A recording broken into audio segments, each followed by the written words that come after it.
कई महिला शिक्षिका ऐसा है जो परिवार और नौकरी किसी एक को चुनने को मजबूर हो रही है, क्योंकि उनका जो ज्वाइनिंग हुआ वो मायके में हुआ, ससुराल नहीं जा पा रही। ऐसे में शिक्षकों को शैक्षणिक कार्य के अलावा दूसरे कामों में लगाया था, जनगणना नाम नहीं, शिक्षा के अलावा। ऐसे में आप हमेशा कह रहे हैं, जब से आप मंत्री बने हैं, कि शिक्षा में गुणवत्तापूर्ण होनी चाहिए। तो जब शिक्षक स्कूल में नहीं रहेंगे, अन्य कार्य करेंगे, तो फिर गुणवत्तापूर्ण। मंत्री आज अररिया पहुंचे और आपके आवास पे आए, किस तरह की बात हुई और अररिया को लेकर उन्होंने क्या आश्वासन दिया है? कई महिला शिक्षिका ऐसा है जो परिवार और नौकरी किसी एक को चुनने को मजबूर हो रही है, क्योंकि उनका जो ज्वाइनिंग हुआ वो मायके में हुआ, ससुराल नहीं जा पा रही। ऐसे में हस्तांतरण की प्रक्रिया कब तक शुरू हो पाएगी? नहीं, ये जो मामला बता रहे हैं, सच में जाहिर सी बात है कि इस तरह के संकट आ रहे हैं। ये सूचना हमको जब से मंत्रिमंडल में आए तब से प्रमुखता से आ रही मेरे सामने, और सरकार स्थानांतरण नीति पर काम कर रही है, वो आपको पता चल जाएगा। और ये भी जान लीजिए कि संपूर्ण रूप से स्थानांतरण नीति पर सरकार काम कर रही है, जो काम कर रही है, और उसमें महिला भी है। महिला के लिए माननीय मुख्यमंत्री जी का एक कमिटमेंट भी है, ठीक है। लेकिन मैं ये समझता हूँ कि महिला के साथ साथ सभी शिक्षकों को जो स्थानांतरण चाहते हैं वो शामिल हो जाए कानून में, और इस पर हम विभाग के लोगों से बात भी किए हैं। अभी उसका फाइनल स्वरूप, अंतिम स्वरूप नहीं आया है, मेरे सामने ही आएगा। संचिका मेरे सामने से गुजरेगी ना, तो निश्चित रूप से मैं समझता हूँ कि ये जायज मांग है शिक्षक का, और उसमें इस जायज मांग में निश्चित रूप से हमें कोई आपत्ति नहीं। इसमें कहा जा रहा है कि पोर्टल बनाया जा रहा है, उसकी बात प्रक्रिया शुरू की जाए, तो क्या उम्मीद करें शिक्षिका के 1 साल के अंदर उनकी बात? ये स्थानांतरण संबंधी ऑनलाइन व्यवस्था जो पोर्टल उत्तर का होता है, जो डिजिटल आप एक आइडिया होता है, डिजिटली कैसे होगा, पारदर्शी कैसे रहेगा, इस सब पर काम करती है। मैं निचोड़ ये कहता हूँ कि इन लोगों के पक्ष में स्थानांतरण नीति बनने के लिए सरकार काम कर रही है। एक सवाल आता है सर, अभी छठे चरण में शिक्षक बहाली की प्रक्रिया चल रही है, पूरी भी हो गई है। छठे चरण में जितने भी शिक्षक बहाल हुए वो सब ट्रेंड बहाल हुए, लेकिन उन्हें 2 साल तक मानदेय अनट्रेंड कर दिया जा रहा है। ऐसा उनके साथ क्यों हो रहा है? क्योंकि जब वो ट्रेंड बहाल हुए तो वेतन उनको ट्रेंड कर मिलना चाहिए। अब ये कर रहे हैं, हमको सूचना नहीं अभी तक कितना 20 दिन से कम हमको लगता है 25,000 से मिले हैं, और 25,000 से मिले हो तो 5,000 तो शिक्षक लोग भी है। ये टर्न एंड ट्रेंड का वेतन का विसंगति है, ये हमको नहीं पता, इसको देखेंगे। शिक्षकों को शैक्षणिक कार्य के अलावा दूसरे कामों में लगाया था, जनगणना में, शिक्षा के अलावा। ऐसे में आप हमेशा कह रहे हैं, जब से आप मंत्री बने हैं, कि शिक्षा में गुणवत्तापूर्ण होनी चाहिए। तो जब शिक्षक स्कूल में नहीं रहेंगे, अन्य कार्य करेंगे, तो फिर गुणवत्तापूर्ण शिक्षक की बात नहीं, जाहिर सी बात है, आपने सवाल किया है और इसमें समस्या आती है, लेकिन यह एक बहाना भी है। कोई एक, मान लीजिए 5 शिक्षक है, एक शिक्षक इसमें इन्वॉल्व होते हैं, कभी कभी 2 शिक्षक इन्वॉल्व होते हैं। शिक्षकों की कमी सरकार धीरे धीरे पूरा कर रही है, और शिक्षा विभाग व्यापक एम्प्लॉयमेंट पर काम कर रही है। सरकार जो है 10 लाख लोगों को नौकरी देने जा रही है, जिसमें शिक्षा विभाग ही कम से कम 35% सीट को भरेगा। ये कमी दूर होगी। मेरा ये कहना है कि ठीक है, हमारे पास और एजेंसी उपलब्ध होगा, जो काम आवश्यक होंगे उसको दिए जाएंगे। हमारा लगातार, जब से हम मंत्री परिषद के सदस्य के रूप में आए हैं, हम गुरुजनों से, शिक्षकों से ये लगातार अपील कर रहे हैं कि जो शिक्षक उपलब्ध हैं आप, वो कम से कम बच्चों के साथ क्लास लगाइए। आप ठीक है, 5 शिक्षक से काम न चलेगा, आपको 10 की आवश्यकता है, लेकिन 5 और के बहाने क्लासेज न लगे तो गुनाह है ना, ये तो अपराध है। इसलिए मैं लगातार अपने गुरुजनों से, जो भारत के भविष्य के निर्माता हैं, उन्हीं के ज्ञान से, उन्हीं के हाथ से, उन्हीं के सहयोग से हमारे आज के बच्चे, उनका भाग्य अच्छा होगा। तो इस मामले में जो उत्तरदायित्व होना चाहिए शिक्षकों का, वो उत्तरदायित्व का बोध स्वयं में हो। और कोई एक शिक्षक, शिक्षा मंत्री कभी न चाहेगा कि हम ऐसे शिक्षकों पर मजबूरी में किसी प्रकार की कार्रवाई करें। अब मजबूरी होती है, सरकार को एक जिम्मेवारी है, क्योंकि हमारा बच्चा ही कल का पौध होगा, कल का भविष्य बनेगा, भारत की तकदीर अच्छा करेगा, भारत को मजबूत करेगा। तो ये जो भाजपा के जो संघ, जिससे जो भाजपा संघ प्रायोजित है, आरएसएस नागपुर से गए होती, तो उनके प्रमुख कहते हैं मोहन भागवत ना, जी। साल 1.5 साल पहले तो कहे कि शिक्षा से अहंकार बढ़ता है। तो वो जो बीजेपी जो फिलॉसफी पर काम कर रही है कि बच्चों पर वो शिक्षा नहीं हो, इसलिए हमारा हकमारी भी हो रहा है। अब सब समग्र शिक्षा अभियान का 40% राशि उसको देना है, वो नहीं देती है, बहुत विलम्ब से देती है, कम देती है। उसका इरादा अगर रहता कि नहीं हम बच्चों को पढ़ाएं तो समग्र शिक्षा अभियान की राशि को तो नहीं रोकता। इस ढंग से कई तरीके हैं उसके। मूलतः है कि जब संघ प्रमुख मोहन भागवत इस तरह के बयान देते हैं कि शिक्षा से अहंकार बढ़ता है, ये चिंताजनक होती है। आपके माध्यम से मैं राज्यवासियों से, देशवासियों से कहना चाहता हूँ कि एक शिक्षक खुद शिक्षा मंत्री बन सकता है इसलिए कि शिक्षा है। शिक्षा नहीं रहता तो हम भी भैंस के पीठ पर जानवर चला रहे होते या हल चला रहे होते। इसलिए एक पेट का दाना काट करके भी, एक टाइम का भूखा रह करके भी बच्चों को पढ़ाने में, शिक्षित करने में अपनी पूरी संकल्प शक्ति के साथ, ताकत के साथ बेहतर भविष्य बच्चे का बनाने के लिए पढ़ाई कराइए। ये हम लगातार कर रहे हैं, आप भी समझते हैं। हमारे इस दुनिया के जो सबसे बड़े चिंतकों में से एक है, और आप नेल्सन मंडेला का नाम सब जाने हैं। नेल्सन मंडेला जी ने कहा है कि शिक्षा दुनिया को बदलने का सबसे ताकतवर हथियार है, और धर्म तो मूर्ख बनाने का है। तो ये शिक्षा के महत्व को कमतर कोई आके, यह तो ठीक बात नहीं है। और इस मामले में बीजेपी एक साजिश करके बच्चों के को शिक्षा से मरहूम करने का काम कर रही है, जो अच्छी चीज नहीं है। देशवासी की इसको समझना चाहिए। शिक्षा ही आपके जीवन के अंधकार को प्रकाश में बदल सकता है। शिक्षा ही परिवार से लेकर के देश तक के को ताकतवर बना सकता है। शिक्षा ही टेढ़े मेढ़े कांटों भरे रास्ते को सुगम कर सकता है। इसलिए जो महापुरुष हुए हैं, हमारे बाबा साहब अम्बेडकर ने कहा कि शिक्षा वो शेरनी का दूध है जो पिएगा वो दहाड़ेगा। तो ये शिक्षा बहुत ही मूल चीज है। अगर आपको चीन की चौधराहट और अमेरिका की दादागिरी का सामना करना है तो अपने बच्चों को पढ़ाना ही पड़ेगा। और गुरु को जो ब्रह्मा विष्णु में सबसे आगे का दर्जा मिला है, इस चीज को महसूस करें और पूरी तन्मयता से अपने वर्कर्स का संचालन करें।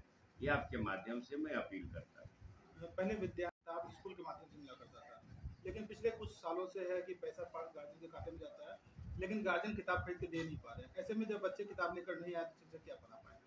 अब एक चीज बताइए, ये आपने सवाल किया है, इस तरह की बातें मेरे पास भी आ रही।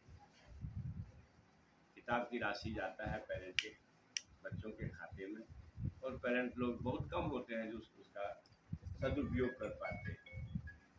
तो ये जो कारण है, ये कारण जागरूकता के कमी के कारण भी है, और सबसे बड़ा कारण होता है कि हमारी शिक्षा कम से कम वर्कर्स का संचालन करते तो वह स्थिति पैदा नहीं होती। तो वर्कर्स का संचालन प्राथमिक चीज है। नहीं तो मैं गारंटी देता हूँ, आप एक स्कूल उठा लीजिए, कोई भी जिला में, हम तो है प्रभारी मंत्री, 10 दिन बचा है। हमने शिक्षकों से 1 महीने का अनुरोध किया है कि 1 महीना में आप संचालन शुरू कर दीजिए।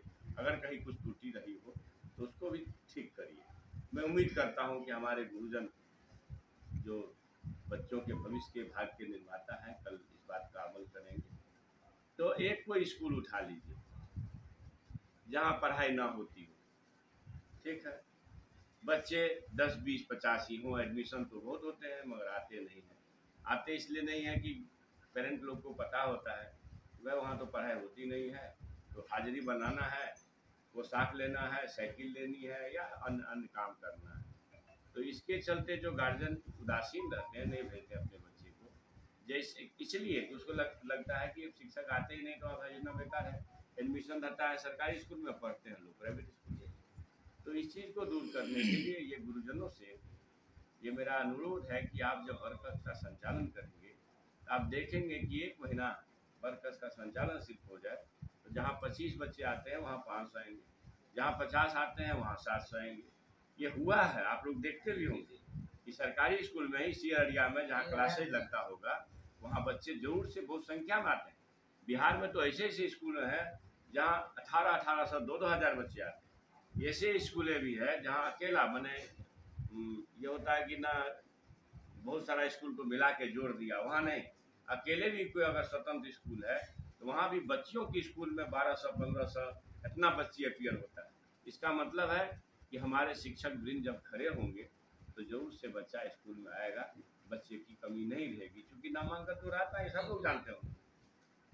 बेंच टेबल की व्यवस्था नहीं है पूरे बिहार में कहीं। ठीक है, नहीं है तो सरकार व्यवस्था करेगी, लेकिन मैं ये कहता हूँ कि अगर बेंच टेबल के बहाने हम पढ़ाई नहीं करें तो मैं तो ये नहीं कहता हूँ कि भाई आप बेंच टेबल नहीं है तो आपको सरकार बेंच टेबल नहीं देगी।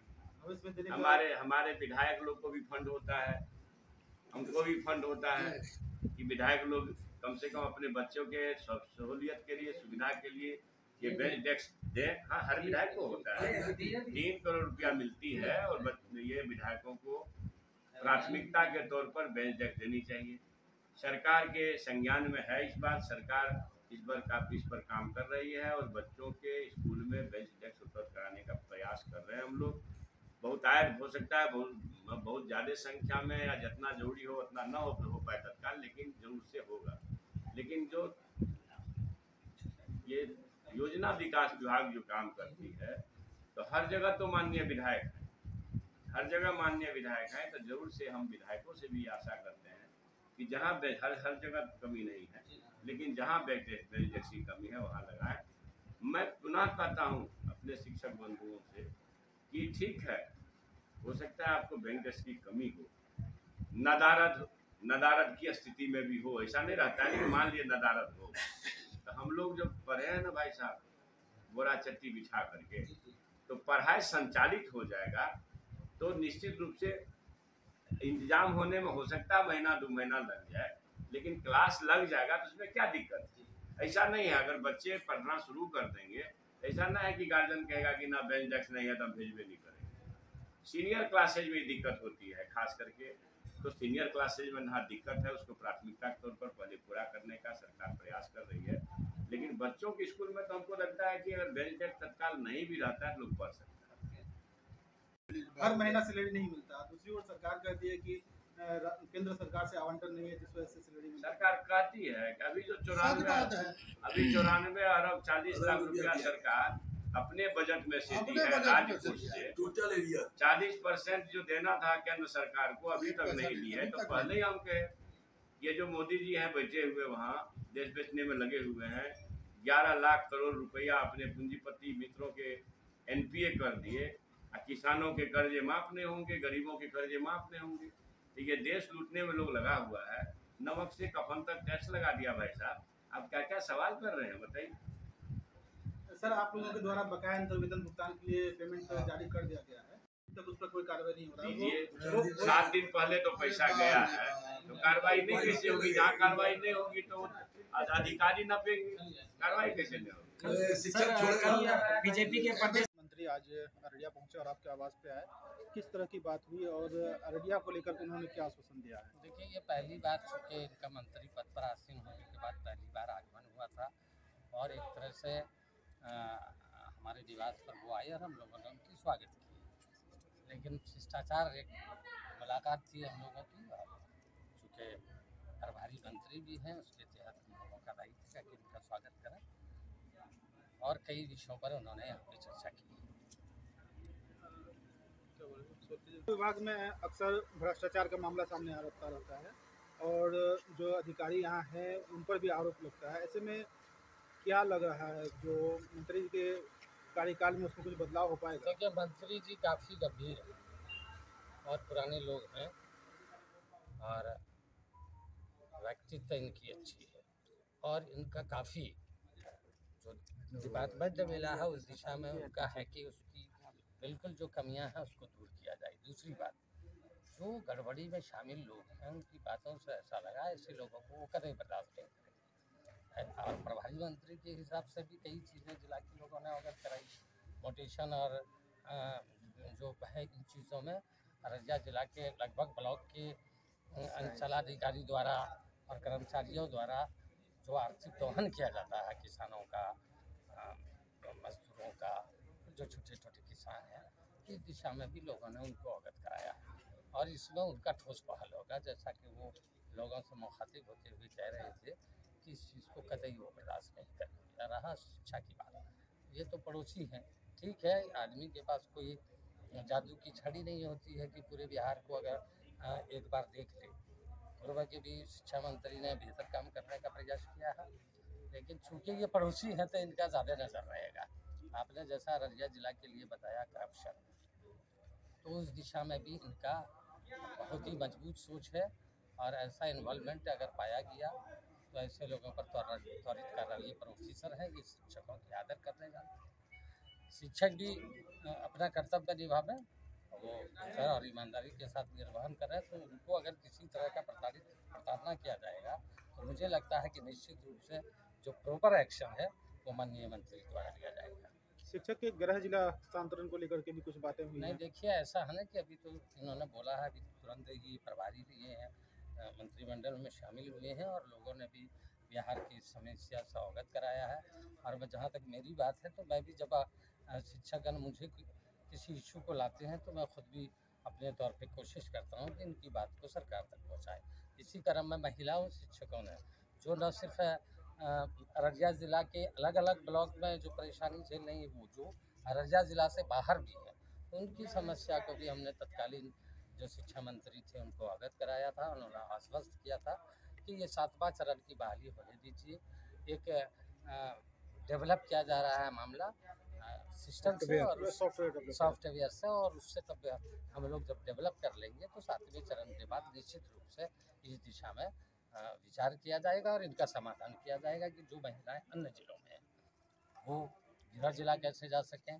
ठीक उसी तरह जो अन्य ब्लॉक में हैं तो उस दिशा पर भी उनकी पॉजिटिव सोच थी, लेकिन अब तो वो रही नहीं और 7वां चरण की बात नहीं हुई। तो हमें लगता है कि 7वें चरण के बाद निश्चित रूप से माननीय मंत्री जो हैं हमारे चंद्रशेखर जी इस पर बिल्कुल सहानुभूतिपूर्वक विचार करेंगे और इसका निराकरण भी होगा।